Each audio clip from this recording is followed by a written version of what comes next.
नमस्कार साथियों, बहुत बहुत स्वागत है आज के इस दुख भरी वीडियो में।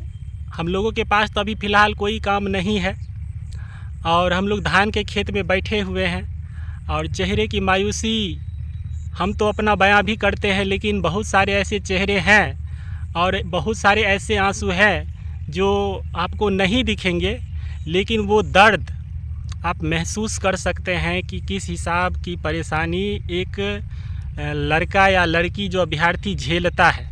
किस हिसाब से कहते हैं कि मर्द को दर्द नहीं होता है और मर्द रो नहीं सकता है। ये बीपीएससी साबित कर दिया है भाई, दर्दों देंगे और रोना भी पड़ेगा, और रोना भी ऐसा कनाएंगे जितना तुम अपने मतलब कोई तुम्हारा संबंधी मर जाए उतना वैसा भी नहीं तुम रो पाओगे, इतना तुमको रुलाएंगे। सरकार से हमारा एक निवेदन है कि सरकार जो है, आप ही लोग बताइए कि सरकार नौकरी बांट रही है कि नौकरी छांट रही है? क्या लगता है आपको? अभी जिस हिसाब से स्थिति और परिस्थिति बन रही है शिक्षक बहाली में, लगातार आप देखिए ना, पिछले 2 बार ये लगा के तीसरी बार बहाली हो चुकी है और कहीं ना कहीं सीटों में जो कटौती दिख रही है। आप देखिएगा कि TRE 1 में भी काटा गया, 2 में भी काटा गया और 2 का भी आज न्यूज़ देखने को मिला है कि उसका भी पेपर लीक हुआ था। वो TRE 3 का जो पेपर लीक हुआ ना, उसमें चेक में जब हो उसकी रहा था, जांच में पता चला है आज के पेपर में कि TRE 2 का पेपर लीक हो गया। तो आप समझिए कि आप जैसा कि बोले हैं कि नौकरी बांट रहा है कि नौकरी छांट रहा है। हाँ। यहाँ से तो सीधी सीधी बात दिख रही है कि आप जितनी मात्रा में सीटों को जारी करते हैं नोटिफिकेशन देने के वक्त, और धीरे धीरे आप बीच नोटिफिकेशन में रोस्टर को जो है सो अलग करके सीटों को काट देते हैं। फिर जब जो भी आप रोस्टर देते हैं, जितनी भी संख्या में आप रोस्टर देते हैं, उसमें भी आप उतनी बहाली नहीं करते हैं, उसमें भी आप 400-500 सीट काट लेते हैं। आखिरकार सरकार की क्या मंशा है? और आयोग जो है, इस पर हम आयोग से भी प्रश्न करेंगे। लगातार आयोग से जब सवाल किया जाता है कि आप इसमें आपका क्या योगदान है, तो आयोग डायरेक्ट अपना पल्ला झाड़ती है कि हमको तो जो विभाग बताएगी हम वही करेंगे। ये तो वही वाला बात हो गया कि जैसे जैसे हम बोलेंगे वैसे वैसे आपको करना होगा। कनियों में हाँ, बौरों में हाँ, कनियों में हाँ, बौरों में हाँ। तो सीधी सी बात इसको समझना है, आयोग को भी इस बात का प्रश्न उठाना चाहिए। आखिरकार आप एक जिम्मेदारी के तहत आप एग्जाम को ले रहे हैं और उसके बाद बीच में आप जो है सो नोटिफिकेशन में के जो रोस्टर क्लियर होता है उसमें भी आप अंतर कर देते हैं, अलग कर देते हैं। इसका क्या खामियाजा होता है एक अभ्यर्थी के ऊपर, वो हम आपको बता रहे हैं। यहाँ पे जैसे ही 400-500 सीट जो है सो आप कम होता है, तो सीधे सीधी जो कट ऑफ आना होता है, जितना भी आना होता है, उससे डायरेक्ट 5 से 7 नंबर 8 नंबर बढ़ जाता है। 3 महीना लगा ये सीट छटते वही बात लास्ट दिन 4 दिन पहले भी सीट छटा गया, उसमें 3 महीना लग गया। वही चीज TRE 2 में जब हुआ था, 1 महीना में रिजल्ट जारी हो गया था। तो आखिरकार ये चल क्या रहा है प्रक्रिया, इसको समझना एक अभ्यर्थी के बस के बात तो नहीं है। और यहाँ इसका दर्द सीधे सीधी बात है, आयोग तो अपना मजा ले रही है, विभाग अपना मजा ले रही है, सरकार अपना मजा ले रही है। सरकार को सीधी सी बात है कि सरकार को अपना जो है सो अगला इलेक्शन वो देख रही है कि इसमें से जितना ज़्यादा से ज़्यादा हो सीट को काट लें और उस सीट को TRE 4 में जोड़ दें और एक बड़ी मात्रा में हम वहाँ पे वैकेंसी दिखाएं कि 1,60,000 हम जो है सो वैकेंसी दे रहे हैं TRE 4 में। एक बात आप फिर भी समझ लीजिए कि TRE 4 का भी जब बहाली होगा तो 1,60,000 पर भले ही नोटिफिकेशन निकले, लेकिन उसमें भी आप देखिएगा कि 1 लाख से अंदर 70-75 हजार बहाली से ज्यादा नहीं होगा। इस बार भी 84,000 कहे हैं, 40-45 हजार उससे ज्यादा नहीं होगा। आप देखिए ना, सीधा सीधी कैलकुलेशन बैठता है। आपको अब रिजल्ट जारी किए हैं तो पहले 1 to 5 का, उसके बाद 6 to 8 का, धीरे धीरे आप 9, 10 और 11, 12 का प्रक्रिया है छाटने की। ये जैसे ही आप कोई बच्चा 6 to 8 में ज्वाइन कर लेगा है और उसका जो है सो रिजल्ट 9, 10 में भी आ जाएगा, तो वो ऑब्वियसली सी बात है 9, 10 में जाएगा, बस। इसका सीट खाली हो जाएगा। आप देखिए ना कि अभी जिस हिसाब से 17-18 हजार जो रिजल्ट दिया है 6 to 8 में, उसमें भी देखिएगा कि आधा से ज़्यादा बच्चा को 9, 10 में हो जाएगा या 11, 12 में हो जाएगा। फिर वो सीट ऐसे ही बच जाएगा, उसको फिर से जो है सो TRE 4 में जोड़ दिया जाएगा।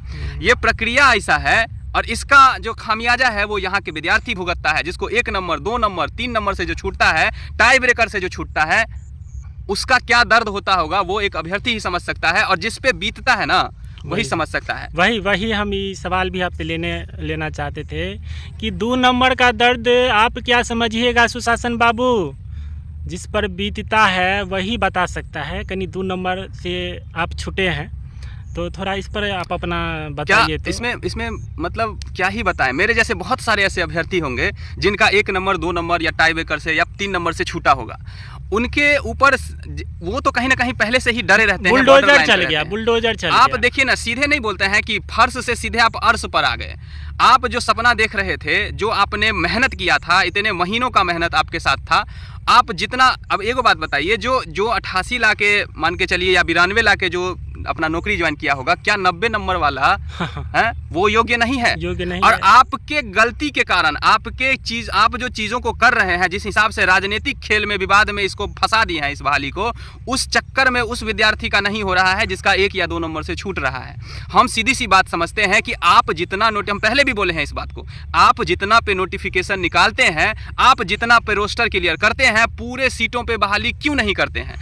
आप देखिए कि रेलवे का बहाली होता है, एसएससी में बहाली होता है, जितनी मात्रा में सीटें दी जाती है उतनी मात्रा में बहाली होती है। लेकिन आप सिर्फ और सिर्फ शिक्षक बहाली ही एक ऐसा बहाली है जिसके बीच में बार बार चीज़ों को बदला जाता है, उलटफेर किया जाता है। आप एक बात हम आपको बताते हैं कि हाई कोर्ट का ये, सुप्रीम कोर्ट का ये डिसीजन है कि नोटिफिकेशन आने के बाद आप चीज़ों को परिवर्तित नहीं कर सकते हैं, आप बहाली को परिवर्तित नहीं कर सकते हैं। लेकिन यहाँ पे हमारा आयोग ऐसा है, आयोग की गलती तो खैर वो मानती ही नहीं है, यहाँ पे विभाग की ऐसी गलती है कि बीच प्रक्रिया में आप रोस्टर चेंज कर देते हैं, बीच प्रक्रिया में आप सीटों को अदला बदली कर देते हैं, अब बाद में जाके उसका खामियाजा हम जैसे अभ्यर्थियों को भुगतना पड़ता है। तो ये बात को कौन समझेगा? और आप यहाँ पे, हम लोग का सरकार भी ऐसा है ना कि आप यहाँ पे आके भुकरते रहिए, चिचियाते रहिए, बोलते रहिए, कान में रुई डाल के आयोग और सरकार पूरा सो जाती है। अगर आप जाके अपनी बातों को रखते हैं, पटना जाइए, अगर आप रखते हैं तो आप पे लाठी चार्ज किया जाएगा। आप यहाँ पे कहने के लिए बोला जाता है कि लोकतंत्र में हम लोग जी रहे हैं, ये लोकतंत्र नहीं है, ये सीधा सीधी दिख रहा है कि राजतंत्र है। राजा महाराजा बनके हमारे यहाँ के सीएम, हमारे यहाँ के जो विभाग के जो लोग हैं वो बैठे हुए हैं। मेरा वचन ही शासन है। बिल्कुल, कहा जाता था, एगो कहावत था कि लालू के याद में, लालू जी के जो राज था उस समय में जो है सो गुंडागर्दी का शासन चलता था। हाँ, अभी जो नीतीश जी का राज है उसमें बोलता है कि अधिकारियों का शासन चलता है। वो गलत नहीं बोला जाता है, सब दिख रहा है, जो ग्राउंड स्तर पर दिख रहा है ना वही बिक रहा है और वही सबको समझ में आ रहा है। तो 2 नंबर का दर्द समझ रहे हैं? 2 नंबर, 4 नंबर, 5 नंबर का दर्द क्या होता है, ये सरकार को कोई मायने नहीं है। इससे कोई मतलब नहीं है। बात इतना ही है कि 1 नंबर से 2 नंबर से जो छूटता है, क्या उस योग्य के काबिल नहीं है? आप कम से कम न्यूनतम आहारता अंक इस हिसाब से देना चाहिए जो किसी को आप 39 पर दे देते हैं। वो बात जो रूल सीटेट का है वो रूल इसमें क्यों नहीं लागू हो सकता है, जो भाई आपको 60% लाएंगे तभी आप पास कहलाएंगे? बोला जाता है कि आरक्षण पे नहीं बोलना चाहिए, ऐसे कुछ महानुभाव हैं बोलते हैं, लेकिन आरक्षण भी एक सीमित दायरा में दिया जाता है। आप किसी को 88 पे किसी का कट ऑफ आता है, किसी का 90 पे कट ऑफ आता है, और आरक्षण लेके कोई बच्चा 41 में या 39 में ज्वाइन कर लेता है। इसमें तो है जो वो लोग सोचबो नहीं करता है, जिसको 39 और 41 में नौकरी हुआ, हाँ, वो सोचबो नहीं करता हमको नौकरी मिलेगा। और यहाँ 90-92 वाला भी सोचता है कि हमको नौकरी नहीं होगा। सोचिए, सोचने वाली ये बात है। आप एक शिक्षक बन रहे हैं और शिक्षक को अपने सब्जेक्ट पे पूरा पकड़ होना चाहिए। आप अगर 120 में 40 नंबर लाते हैं तो आप योग्य शिक्षक हैं आरक्षण के बदौलत, और अगर आप 120 में आप 90 नंबर लाते हैं, 88 नंबर लाते हैं, 86 नंबर लाते हैं, तो आप योग्य शिक्षक नहीं हैं। आपको इंतजार करना पड़ेगा, आपको TRE 3 में भी नहीं होगा, आपको TRE 4 में भी नहीं होगा। ऐसा भूप सब है विद्यार्थी सब जो 120 में से 116 और 117 ले आएगा। इस चीज को गलत साबित करने के लिए आयोग क्या करता है, एक तो NCERT का आंसर को नहीं मानता है, नहीं मानता, 4 को 5 को क्वेश्चन का नहीं माना है, ऊपर से 4 को 5 को क्वेश्चन कह रहा है कि गलत था। अरे भाई, इतना बड़ा का आयोग, इतना UPSC IAS कैंडिडेट सब आप लोग बैठते हैं, आपका क्वेश्चन गलत हो जाता है, मतलब अब सोच सकते हैं कि कितना प्रिपेयर रहता है विद्यार्थी सब, कितना नाक रगड़ के घास लेता है कि इतना आएगा, इतना सिलेबस दिया है, तो एक तो अथाह समुंदर जैसा सिलेबस देता है, उसको भी अभ्यर्थी चाहता है कि हम रगड़ के, चाहे जो भी हो, इतना मनोबल हाई रहता है। लेकिन उसके बाद क्वेश्चन डिलीट हो जाता है, उसके बाद आप NCERT का आंसर नहीं मानेंगे। वही ना बोले, मन मर्जी चल रहा है। आपको जो मन है, मेरा मन है, हम जो मन है वो करेंगे, मेरा आयोग है, मेरा सरकार है, मेरा सब कुछ है, हमको जो मन होगा वो करेंगे, हम जनता का नहीं सुनेंगे, हम लोगों का नहीं सुनेंगे, हम अभ्यर्थियों का नहीं सुनेंगे। वही चल रहा है और वही चलता भी रहेगा। अगर आपका सुन रहा है, आज रिजल्ट कब से आयोग जारी कर रहा था, ये तो दुर्गा पूजा से जारी कर रहा था, आज नवंबर में आकर के दिया है। तो जो आयोग परीक्षा लेता है वो अपने में नहीं तालमेल है, और न सरकार के साथ उसका तालमेल है। ये है ना, दोनों में तालमेल बैठेगा तब ना कुछ आपसी संबंध होगा। ये तो अंदर का झगड़ा बाहर नहीं आता है, इसलिए भीतर बहुत चल रहा है खेला बेला। काहे कि सुशासन बाबू को पैर पकड़ना पड़ता है कि आप ये काम करवा दीजिए, इससे सही साबित होता है। अब इसके बाद हम आपसे बात करना चाहते हैं कि हर बार की तरह हम लोग इसी तरीके से रोना रोएंगे कि हम लोग परिवर्तन होगा, या तो इस तरह की तिकोड़ी जो सरकार बनती है इसे उखाड़ फेंकना पड़ेगा। बिल्कुल। और नया सरकार आएगा तो जांच व्यवस्था होगा, तो कम से कम हम लोगों को न्याय होगा। इस चक्कर में हम लोग का तो भविष्य के साथ खिलवाड़ हो ही गया, बर्बादे हो गया। काहे कि सारा जीवन हम लोग इसमें झोंक दिए, इसके अलावा तो दूसरा हम लोगों को कुछ सूझता नहीं। काहे कि लगातार जहां 10 साल 15 साल से एक चीज़ के लिए दे रहे हैं, उसके बाद दूसरे क्षेत्र में जाना ना, उससे अच्छा रिक्शा वाला, ठेला वाला, कचरी वाला, चाय वाला कमा लेगा, उससे भी बदतर जीवन हम लोग का हो जाएगा। इतनी घटिया व्यवस्था है यहाँ की शिक्षा व्यवस्था, और इस शिक्षा व्यवस्था को हम लोग लोहा मान करके आगे बढ़ना चाहते थे। यही है शिक्षा शेरनी का दूध। हाँ, इसी शिक्षा को शेरनी का दूध कहते हैं। कौन सा आपका पैमाना है तालमेल करने का, जो किसी को आप एकदम से 41 पर आपको क्वालिटी ऑफ एजुकेशन दिखने लगता है, कोई 80 ला के भी, कोई 80-86 ला करके आप वो एकदम मतलब बेकार है, जो कोई कर्मक नहीं है, ये साबित कर देता है, सरकार साबित कर देता है, तब उसे समाज धुतकारता है, तब उसे परिवार धुतकारता है। नहीं मतलब नहीं, पीडीएफ में जिसका नाम आया वो सफल है, हाँ, जिसका नहीं आया वो बर्बाद है। आपको कितना भी बिना मेरिट, 41 वाला का मेरिट है, 39 नंबर वाला का आप मेरिट मिला लीजिए है।